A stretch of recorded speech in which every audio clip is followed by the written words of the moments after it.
నేను వనపర్తిలో చదువుకునేటప్పుడు సినిమాలు అక్కడ రిలీజ్ అయ్యేటివి కాదు. అయితే హైదరాబాదు లేకపోతే కర్నూలు ఇట్లా కొన్ని ప్రాంతాల్లోనే సినిమాలు రిలీజ్ అయ్యాయి. మొదటి రోజు చూడాలంటే వనపర్తి నుంచి కర్నూలు 100 కిలోమీటర్స్ లారీలో ప్రయాణం చేసి సినిమా చూసి వచ్చేవాడిని నేను.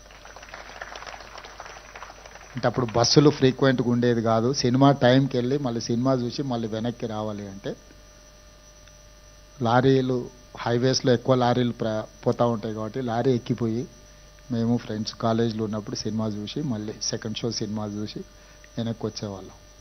సో సినిమా అనేది మధ్యతరగతి వాళ్ళ మీద అత్యంత ప్రభావితం చూపిస్తుంది. మన లైఫ్ని ఇన్స్పైర్ చేస్తుంది. మన లైఫ్లో కొన్ని డెసిషన్ తీసుకోవడానికి కూడా సినిమా ఇండస్ట్రీ, సినిమా కథనాలు, సినిమా ప్రభావితం చేస్తుంది.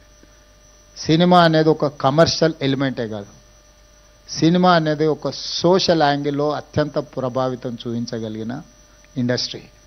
సినిమాను క్యాజువల్గా మనం తీసుకోవాల్సిన అవసరం లేదు. It is going to influence on our lifes.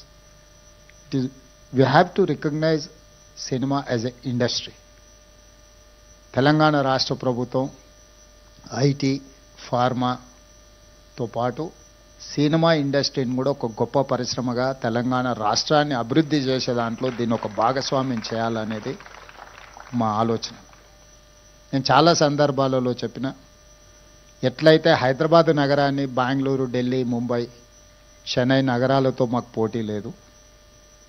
మాకు రోల్ మోడల్